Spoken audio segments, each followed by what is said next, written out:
The phone rang just as the laughter at the table swelled. Her voice, light, proud, dripping with validation, still hung in the air. "Sold your little cabin for $150K, she had bragged, raising her glass like a queen who had outsmarted her court. Her family cheered. Her brother slapped my shoulder, called me lucky. Her mother whispered, "Finally making smart decisions." I smiled. I said nothing. And then the phone. The buyer's lawyer. A sharp, panicked voice bleeding through static. "Why are FBI agents at our office?" The room didn't hear it. They were still busy toasting her. But I heard it. Every syllable. Every fracture of fear. The wine in my hand was steady. My pulse was not.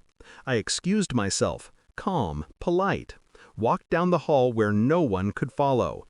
I let the lawyer scream, curse, demand answers. And I gave none. Because in that moment, I realized this wasn't about the cabin. This was about her.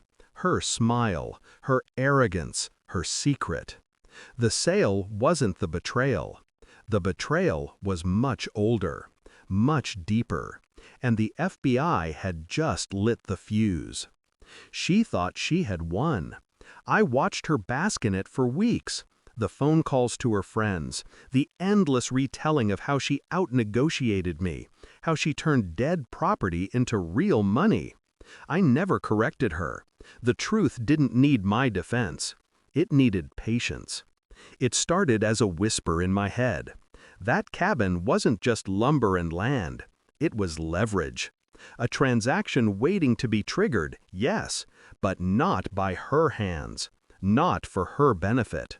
She'd rushed it, sold it beneath the surface value, bragged too loudly, too soon.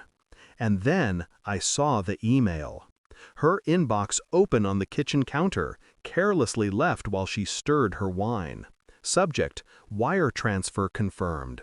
A second message, keep him out of it. I didn't click. I didn't need to. The shape of betrayal is recognizable even in fragments. Money. Hidden accounts. A deal behind my back. Her family called her clever. I saw something else. Desperation. Greed. A woman too arrogant to imagine I'd notice. But I did. I always do. I began to watch. Quietly. Precisely. Her phone, always face down on the table. Her late-night yoga classes that left her glowing with something no stretching could provide. The way she whispered on the porch, pacing, pausing whenever she caught my reflection in the glass. I didn't accuse. I didn't confront. I documented. Bank statements, small withdrawals across 3 different branches, a prepaid card, a pattern of vanishing hours aligned with unregistered Uber rides.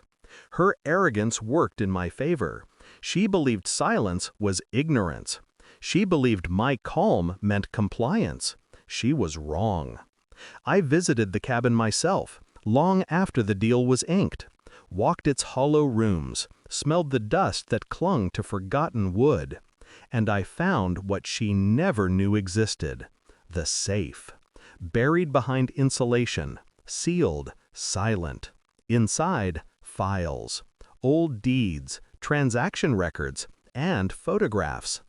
The cabin wasn't mine to lose. It wasn't hers to sell.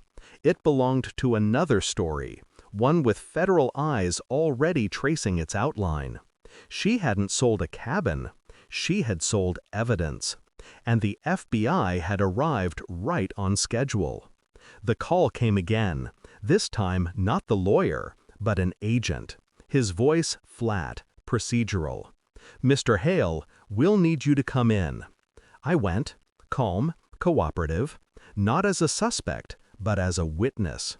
The papers she signed were in front of me, her signature bold, her pride preserved in ink.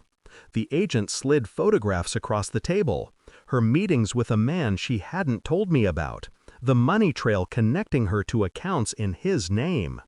Infidelity, yes, but worse, complicity. She hadn't sold the cabin for us. She had sold it for him. and in doing so, had tied herself to federal crimes. When I came home, she was waiting, wine again, smug again. "How was your day?" she asked, eyes glittering with a rehearsed sweetness. I set the folder down on the counter. Nothing dramatic, no raised voice, no threats, just paper, just truth. Her face drained before she touched it. She knew the shape of those files. She recognized the seal. And in that moment, her empire of lies collapsed without a word. She reached for excuses. I didn't listen. She reached for anger. I didn't flinch. "Why didn't you stop me?" she finally whispered, voice cracking, hands trembling over the folder she dared not open. I leaned against the counter, calm. "You were so proud," I said. "Why would I ruin that?" The silence that followed was unbearable. For her, not for me. She begged then. Promises, pleas, her voice shrank with every word until it was nothing but air scratching at the back of her throat. I watched her crumble. Not with joy, not with hatred, with clarity. The deal she thought was her triumph had become her undoing. Her secret man, her hidden accounts, her arrogance, they were all in the same noose. And I had simply held the rope steady. The house is quiet now. Her family no longer calls. Her laughter no longer fills the rooms. She is gone, absorbed by the machine she thought she could manipulate. And me?